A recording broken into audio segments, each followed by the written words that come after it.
Hello and welcome to the And Now What podcast with me, Matty Taylor. Join me as I discover how to navigate life and careers in the 21st century.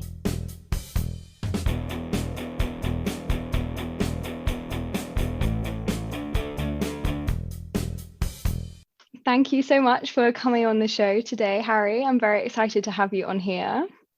I'm excited to be here. Thank you for having me. As is the now new tradition, we are going to start off and try and do 20 questions in 2 minutes. Okay, 3, 2, 1. Where were you born? London. Where did you go to school? Cov School in Lee. What did you want to be when you grew up? I wanted to be a doctor. What's been your favourite job? Dancing, professionally dancing. What song would you listen to non-stop? Teenage Dirtbag by Wheatus. Nice. Okay, what's a hobby that you'll never give up? Dancing. Okay, nice. What's your favourite place to be? At home. No, New York. No, at home. Okay, I like it. You can have both. If my home was in New York, it would be at home in New York. Okay, gold. What's your biggest fear? Vomit. Oh, what's your favourite wild animal? Pumas. Worst job?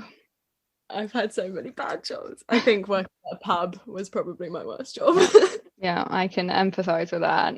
Okay, describe your personality in 3 words. Oh, God. Introverted. Creative. Oh, I don't know any more words. Dichotomy. I like it. Okay, where do you want to be in 10 years apart from living in New York? Successful. Tell me an embarrassing moment at work.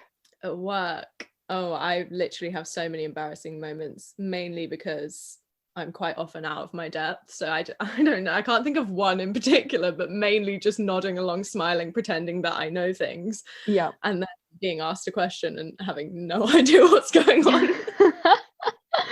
I just do that anyway. I zone so much during meetings. It's awful. Okay, pub or bar? Bar. Give me the name of someone who really inspires you. Alexandria Ocasio-Cortez. Who is a fictional character you want to be? Lisbeth Salander from the Millennium Trilogy. Nice. Pizza or pasta? Pasta. What makes you the happiest? Animals. What is your dream job? I think to be an editor of a fashion publication. Cool. Okay, beach or mountains? Beach. Okay, we're done. Now we found out a little more about your favourite animals and what you want to do in 10 years, etc. I'd be interested to find out a bit more about your work at the Burberry Club. So tell us a bit more about your role and what you do there to kick us off. I currently work for Caprice Holdings in the Burberry Clubs. We've also acquired the IB collection and the chain of restaurants known as Bill's. So we now kind of operate under one huge umbrella. So yeah, we're basically all working on all of these different parts of the business. But my team, we're very small, there's only 3 of us, and we do all of the uniforming and costuming for the entire collection.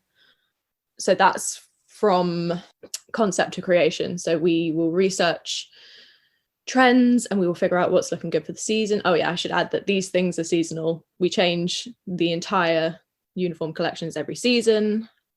So basically just about as we've finished production, put it on the floor, we have to start thinking about the next one.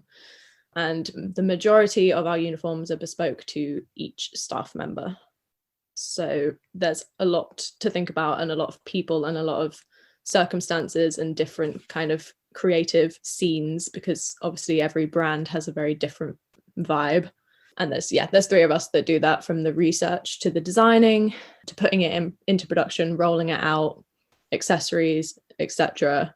The only thing we don't do personally is stitch the garments ourselves. We oversee the production of it, but we don't personally make them. It's a big job. Yeah, definitely. And it sounds like a huge job for only 3 people to do.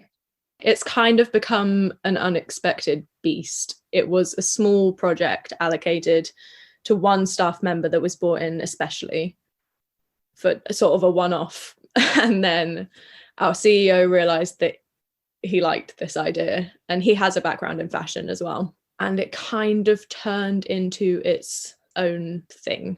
Wow. So take me through, like, how does it work when there's a new season coming and you have to come up with a new line, for example? What's that kind of process?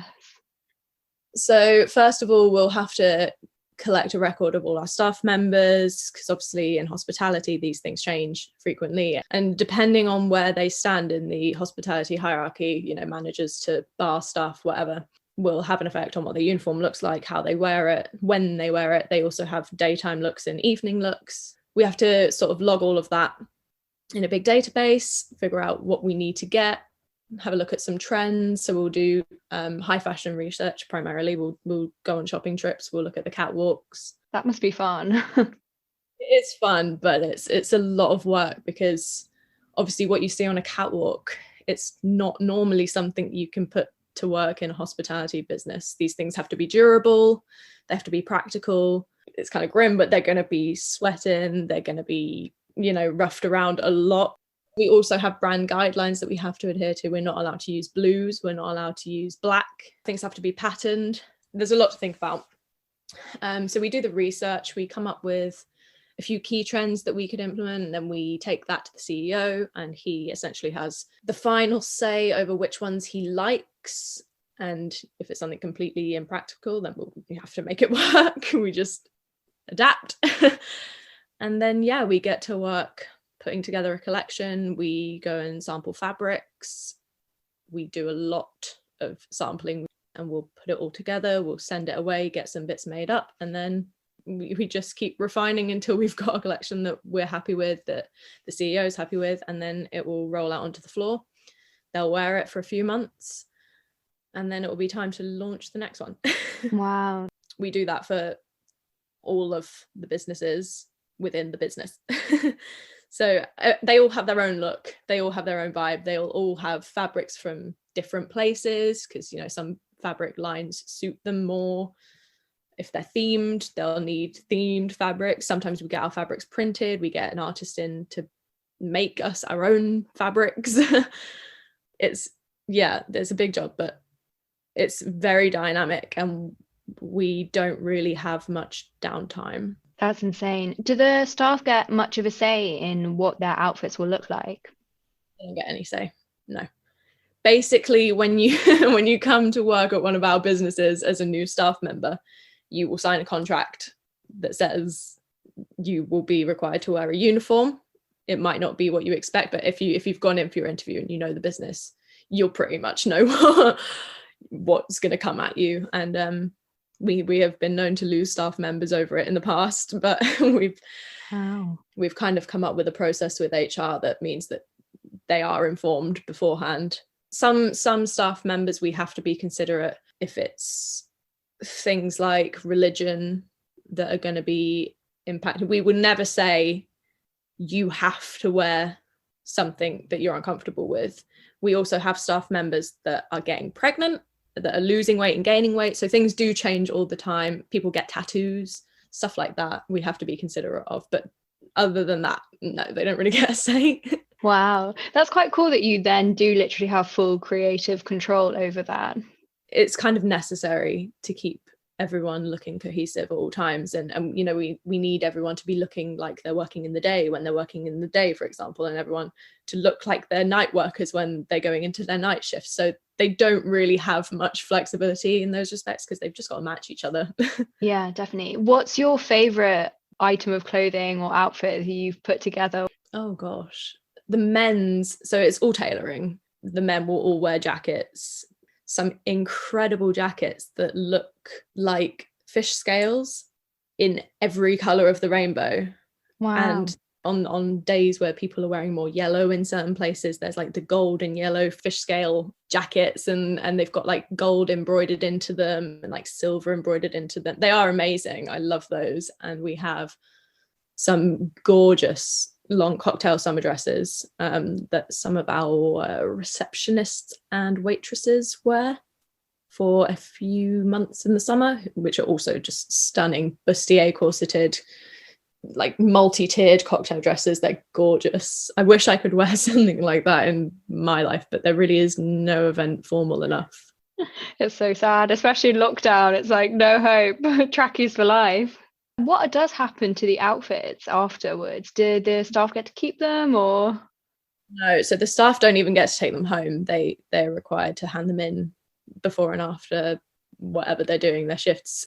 It gets dry cleaned every night, and it's all got GPS monitors in them, so they can't take them away. And then after they've been retired, the uniforms, that is, it goes into an archive if it is possible to salvage, because they come back to us in a state very often, especially if they've been worn through the summer.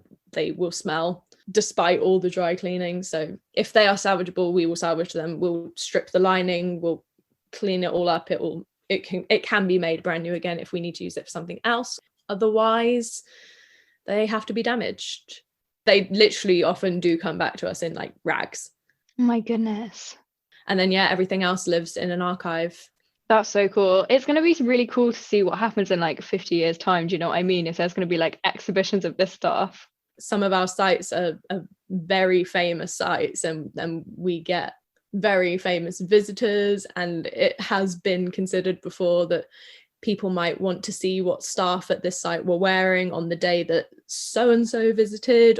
There were times when, we were known as Diana's favourite go-to, and I know Annabelle's has been on The Crown, and they came to us asking, what were your doormen wearing when Diana was here? What were your staff wearing when Diana was here? Because, to recreate that with as much authenticity as possible, they needed to know these things. And I think really would have been beneficial to have some of the old uniform. Yeah, that's so cool. So what do you enjoy most about your job, and what do you find most difficult about your job? I have such an active mind. I think I enjoy being at a different place every single day, doing different things every single day. And sometimes we do get the most ridiculous things that we have to deal with. And it's just mentally stimulating. And I enjoy that, because as someone creative, I think it could be said for every creative, you just need to be constantly engaged with something new. And that's what I get every single day. I never know what my day is going to look like. And the most difficult thing, probably the time scales we have to work on. Very often things will be left too late. And since we do a lot of our production overseas, you have to consider things like the fact that it takes up to 14 weeks to order a fabric custom. Luckily, a lot of fabrics we use are sort of already in the UK, and already there's enough of it for us to use there. But sometimes if things get approved last minute, there's a whole battle with logistics in getting it shipped off, made back to us, making sure that it gets fitted on its wearer and sewn into the right sort of shapes before their shift starts in a few hours' time. Yeah, I think the time challenge is probably the hardest thing about my job. Yeah, definitely. It sounds like you'd need really good project management to be able to oversee all of the moving parts in that. Yeah, my manager's incredible in that respect. Like, she really is the most organized person in the whole world. Every piece of information, every time things are due in, every fabric name, fabric code, like, it's just all in her brain, and her brain just works like a machine. I think it's so incredible that people can remember that in their brain, but also great when you're first kind of starting out in your career, to be around someone like that, to learn from them and see how they do it. And she's young as well. She was the one who was brought in at the start of this whole beast to attempt a small project that then turned into her whole department. But yes, it's great to see a young woman like nailing something as big as this. Yeah, definitely. And like you say, being able to create her own like a sub business within a business itself, it's really cool. But it just kind of shows you, like, if you go into something that's not really formed or newly forming but with great potential, it can kind of skyrocket your career if you're able to do it well. Yeah, definitely. And we work directly under the CEO, so she really does have that one-to-one relationship with the CEO, which I just think for anyone going into a big business, it's rare. Yeah, definitely. So how did you get the job?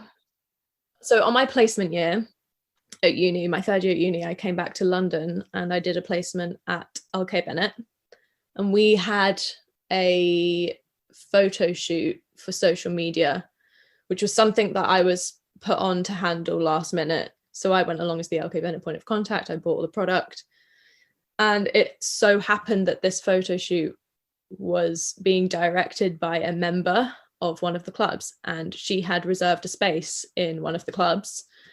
And I rocked up not having a clue where I was, that these places even existed.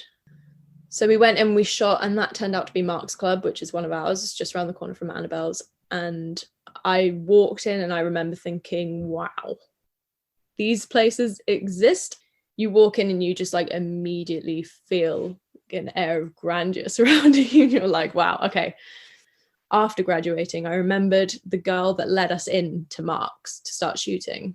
She was an intern at the Burberry Clubs, and for some reason I just remembered the name, the Burberry Clubs. And I thought, when I was looking for a job but not expecting to find one here, I just thought, I wonder what this business is. I just kind of remembered it from my placement year, Googled it, and up popped a job, which I don't think I was qualified for, but I went for it. I emailed them via LinkedIn or something, I think. And then the HR director got back to me and she was like, we're very impressed by your CV. I had a quick chat with her on the phone.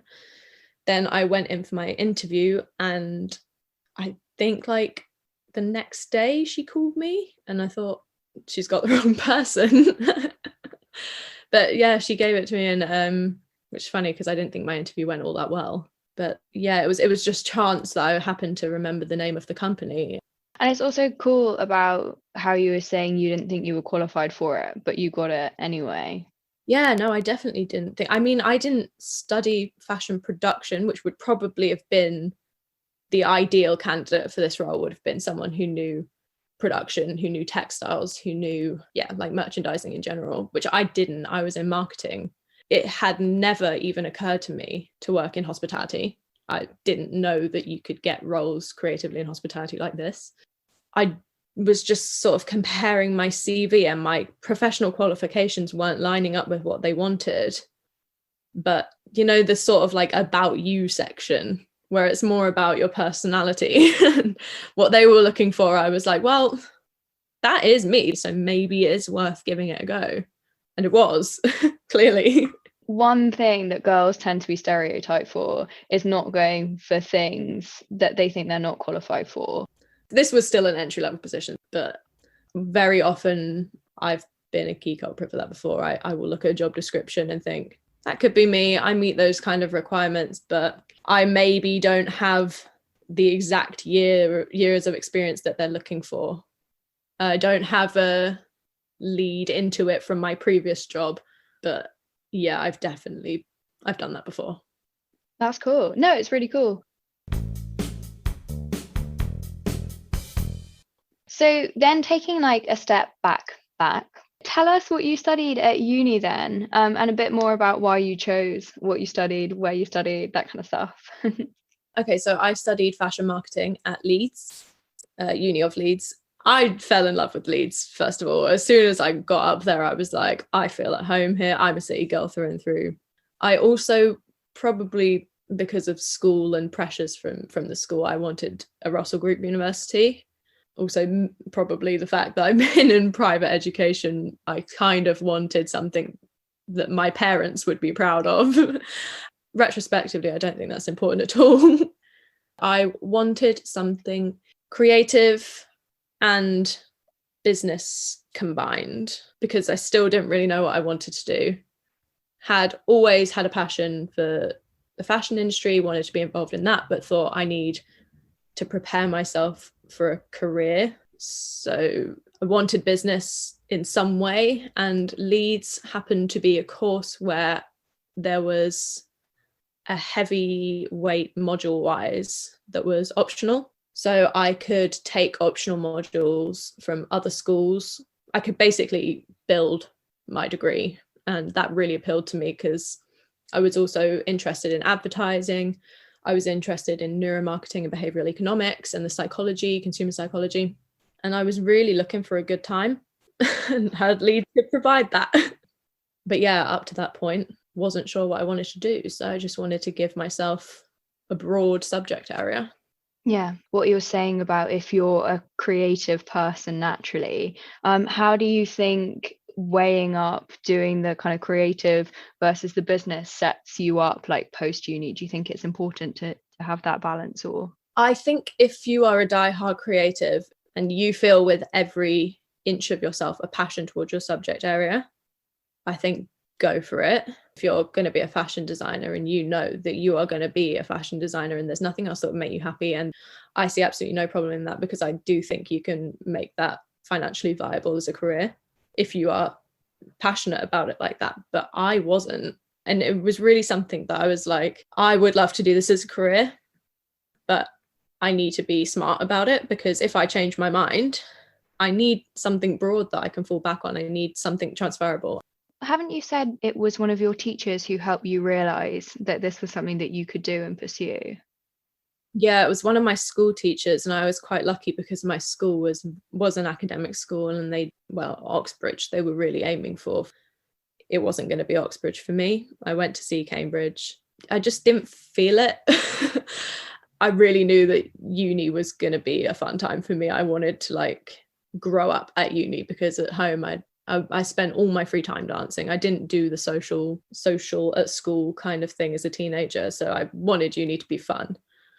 And my graphics teacher was sort of the only teacher at my school who said, yeah, creativity is an option and it can be a career for you. And I was like, okay, tell me more.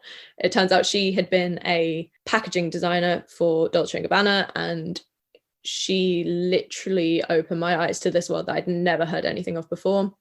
She let me base every module that I did in A-level graphics around fashion. I really didn't know what I wanted to do, and she set me up with these library books that I read that sparked this whole new passion in advertising and neuromarketing. And then she came to me and she said, I found a course that you're going to like. And it was the Leeds course. I have a similar thing, because I went to a school as well which was really precious to Oxbridge, and you really just think your only options are Russell Group and then lawyer, doctor, whatever. And I remember there was one girl in my year who was like trying out to be some kind of like Olympian in like a really niche winter sports.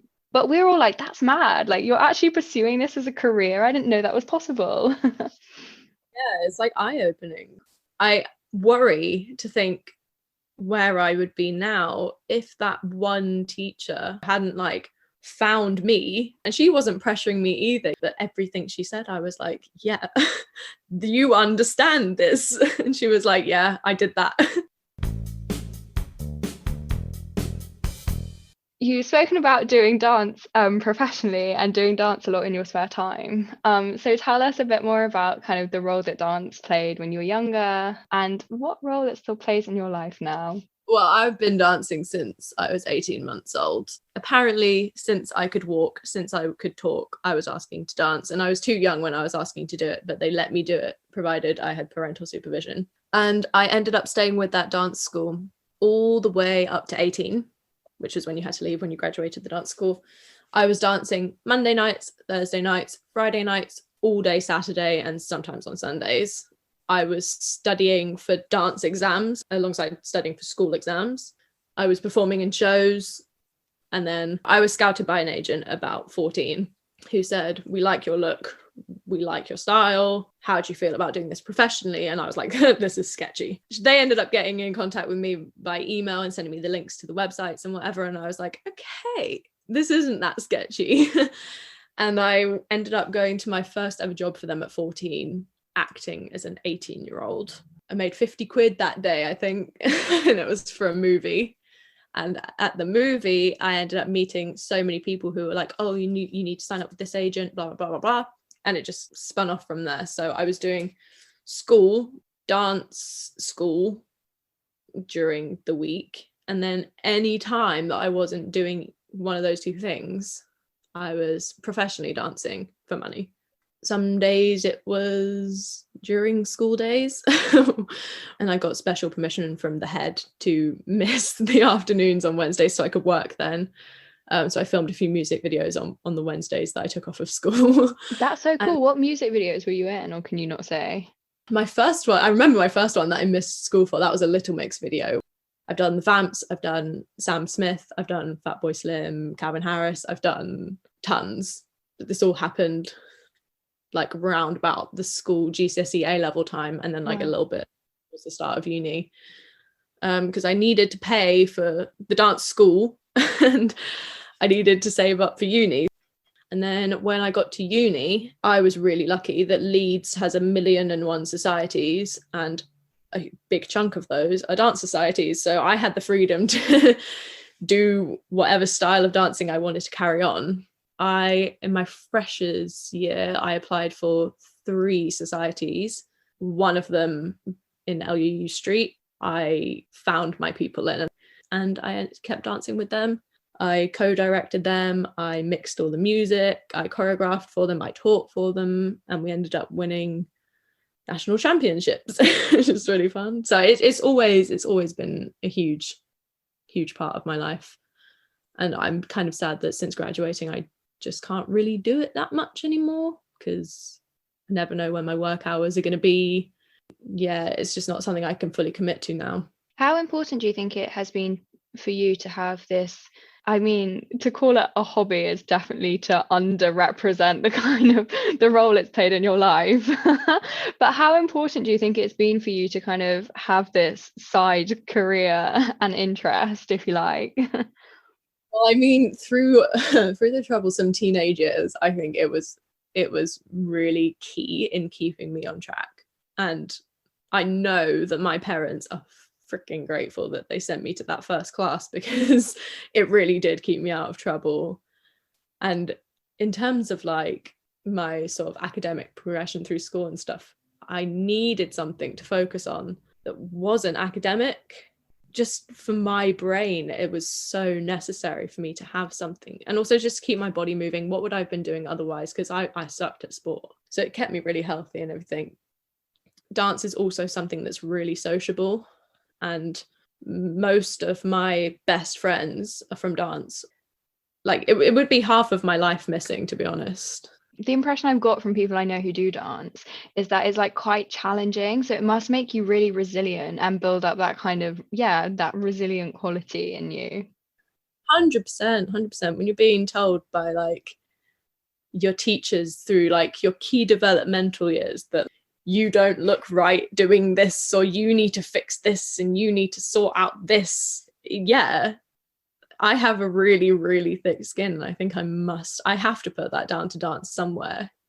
I'm grateful for it. I really am grateful for it. It can be really damaging to some kids.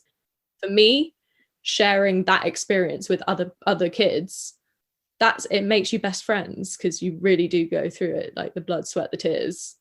That you have your family, and that's why all dance studios and dance teams, they will call themselves a family, because it really is. So I'm really grateful for that. Yeah. Have you watched like those cheerleading documentaries on Netflix and all that kind of stuff? Like, does that resonate with you at all? Yeah, it just reminds me of dance growing up. My teachers would give me life advice. They take me to like, I had a teacher who like at the end of the class would help us all do our makeup and get ready for like the 16th birthday party that we had to run to catch the end of after. Like, it's tough, and you all miss out on other parts of your life to be there at class. Bond through it, don't you? Obviously you are still dancing in some ways, because you've discovered TikTok. TikTok. So tell me about like how you got into TikTok. So I also teach dance in America at a summer camp, and 2019 summer, my kids at the camp were just going on and on and on about TikTok, and they were showing me these like TikTok dances. I was like, that's not dancing. Anything that restricts you to the space of a phone camera is not dancing. But they were going on and on. I was like, this is stupid. This is going to ruin my career. Shut up. 9 months later, whatever it was, we were in lockdown, and TikTok was starting to take off in England. And I started seeing all these funny viral videos. So I was like, I got myself a TikTok account, just scroll. And then I made like one video, which is just a dance that I got completely wrong. And it started getting good interaction. I was like, oh, this is quite fun. So I was like making stupid videos that had nothing to do with dance, just to pass the time. I was literally that bored. And then a few more dances later, people started to like express interest in the dance. And I was like, oh, well, this is fun. I haven't danced in a while. So I'm enjoying making these 3-second videos in my bedroom. Why not film them and put them on TikTok? So I did. And they gained a bit of traction. And then I had a few went viral. And I'm just lucky that like stupid TikTok dances and stuff are so easy for me to pick up because I have that memory retention from years of dancing, and I can jump on trends quite quickly, and apparently that works for the algorithm. And my following grew, and it's just dumb. Like I just have fun making stupid little dances in my room, but it's fun. It's made me so many new friends that, I mean, that's actually how I met my girlfriend, is on TikTok as well. So like it's like its own little community, and I started getting more active in that community. That's amazing. Yeah, because I think people often focus on the negatives of social media because it is like quite a scary place. But there are so many great people out there, and like communities of people with similar interests that you can really just find your niche and really, like you say, meet cool people who you just otherwise wouldn't have met. Yeah, definitely. Like I'm such an advocate for social media because I know how damaging it can be, but without social media, I wouldn't have the interests that I have. I wouldn't have the knowledge that I have. I wouldn't have the friends that I have, and I wouldn't be part of the communities that I'm part of. So I'm just grateful for it. And I think now I'm like old enough to like understand how to use these things correctly, and to like limit my time on them, and to follow accounts, which is a thing I've been doing recently. I've been going through my social media and deleting accounts that just don't make me feel good. And I do understand that up until probably our age, actually, it's dangerous. I mean, it's still dangerous, but like it's dangerous for a developing brain to not know to do these things. Cool. Okay. I just have a couple of questions to kind of like round off the interview. So the first one is, if you could give advice to your 18-year-old self, what advice would that be? Okay, I was 18. So what was I doing at 18? A-levels, going into uni. Yeah, I'd say stop comparing your journey to those with a different destination to you. Because I don't know, it's easier said than done, and I still do this now, and I think I will probably always be someone that does this by nature. Knowing that I was going to end up going down a completely different path to the people that I was comparing myself to then, I would have told myself to not bother wasting all that energy trying to match them, what my peers would consider successes and where they're trying to go. Is just completely different to me. So why do I do that? I think also part of it is like just being a bit brave, and also just trying to have like inner confidence in knowing that you're going in the right journey along the right path. And I think it's difficult. I know that right now where I am is where I need to be. And I know that where my friends are right now is where they want to be, and where they're trying to go. But somehow we're kind of convinced that it's comparable. Yeah, definitely. But that actually links quite nicely then to my final question, which is, what does success mean to you, Harry? Oh, it's so subjective, isn't it? For me, success means stability to the point of freedom. Whether that means financially or, creatively, I want to be confident enough in my creative decision making and my experience to be able to have freedom over my creative projects and to have full creative control over things. I do give a lot of weight to career in what I would consider success. I always have. And I don't particularly value success as anything in terms of personal milestones like marriage, babies. I don't see marriage or children or houses or cars or anything in my future. I just don't care about that stuff. What makes me happy is thinking about one day becoming like a high-powered professional in my industry. So that's what I'd consider success.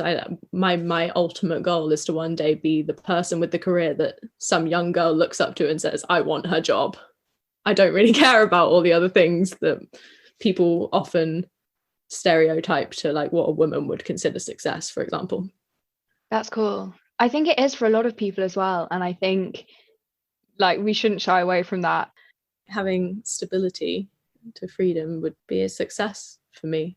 I also would like to like eventually work with full integrity. What I would consider success in my career is being able to like work in a space that matches my values.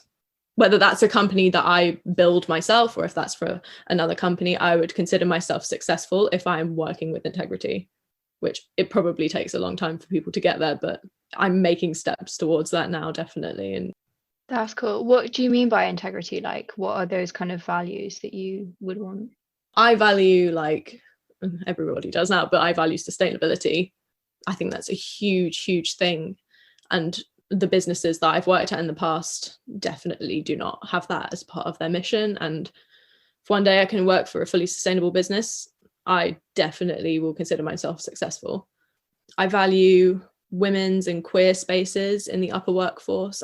If I ever got to work for a business that has an equal share of women and queer people to men in the business, and they hold positions of power and are salaried at the same rate, I would consider that a success. That's kind of what I mean by integrity in that respect, because these things do hold like a big place in my consciousness, and to be able to like work in a place that allows me to have integrity whilst doing that's really important to me. That's really cool. And it's cool that you incorporate that in your definition of success, because I think sometimes it's kind of put on the sidelines, but it definitely shouldn't be. Yeah.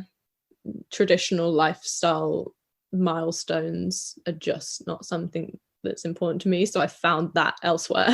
Yeah. No, definitely. That's so cool. Well, thank you so much for being on the show. I really enjoyed talking to you today. Having me. It's been fun. Thank you for listening to this episode of the And Now What podcast. Make sure to hit subscribe to hear from all our latest guests and episodes. To get in touch, you'll find us on Facebook, Instagram, and Twitter under the handle And Now What. Until next time, everybody.